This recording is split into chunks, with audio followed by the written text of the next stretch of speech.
ঢাকা বিশ্ববিদ্যালয়ে একজন শিক্ষক আমাকে কোনো একটা প্রোগ্রামে বলছিলেন, ব্যক্তিগতভাবে না, আমি ওই প্রোগ্রামে ছিলাম, ব্যক্তিগতভাবে সম্ভবত কোনো এক সময় বলেছেন। যাই হোক, তিনি বলছিলেন যে আমার এক স্টুডেন্ট মুসলমানের ছেলে হঠাৎ নাস্তিক হয়ে গেছে। বলে যে ধর্মকর্ম আমার ভালো লাগে না, আমার মনে হচ্ছে এগুলো মানুষের বানানো।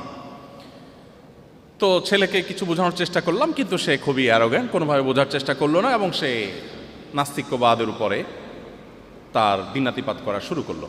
হঠাৎ অনেক দিন পরে দেখলাম সে আবার নামাজ কালাম ধরছে। বললাম, কিরে বাবা, তুমি না নাস্তিক হয়ে গেছো? বলে, স্যার আবার আমি ইসলামে আসছি। বলে, ব্যাপার কি, বুঝে ইসলামে আসলা? তোমার এত বুঝালাম। তখন এখনও তিনি ঢাকা ইউনিভার্সিটির টিচার আছেন।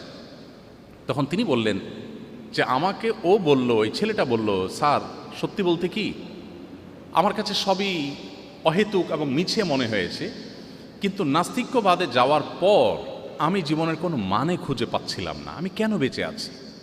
আমার জীবনের লক্ষ্য কি, উদ্দেশ্য কি? খেয়ে পরে বেঁচে থাকা, গরু ছাগল তো বেঁচে থাকে, তো আমার আর তার মধ্যে পার্থক্য কি? সেও মাটি হয়ে যাবো, আমি মাটি হয়ে যাব, তো আমার আর তার মধ্যে ডিফারেন্সটা কোথায়?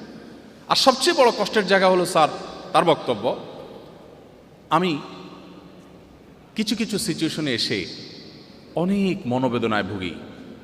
একান্তে একটু কারোর সাথে কথা বলতে মন চায় একটু মন খুলে কারোর সাথে আলাপ করব, দুঃখের কথা কারোর সাথে শেয়ার করব, অনেক মন চায়। কিছু কথা আছে না ভাই, পৃথিবীর কারোর কাছে বলে শান্তি নাই, আছে না? বউয়ের কাছে বলেও শান্তি লাগে না, বাপমার কাছেও না, বন্ধু বান্ধবের কাছেও না। এরকম কিছু সিচুয়েশন আসে না মানুষের জীবনে? মনে দুঃখ, কষ্ট, একান্তে একটু কথা বলতে চায়। তো সে যুবক বলল, স্যার আমি সেই মানুষটাকে বা সেই সত্তাটাকে খুঁজছিলাম, কার কাছে একটু মন খুলে কথা বলবো, বাট আমি যখন নাস্তিক হয়ে গেলাম আমি কোনো অবলম্বন পাচ্ছিলাম না, কাকে বলবো? কোনো মানুষের কাছে বলে আমি শান্তি পাচ্ছিলাম না।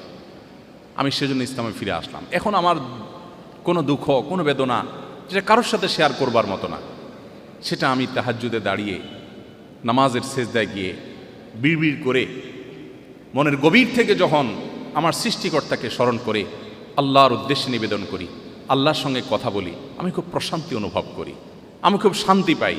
আমার মনের এই সুখটা পৃথিবীর কোনো শক্তি আর দিতে পারবে না, এটা নিশ্চিত হয়ে গেছে। সেজন্য আমি ইসলামে ফিরে এসেছি।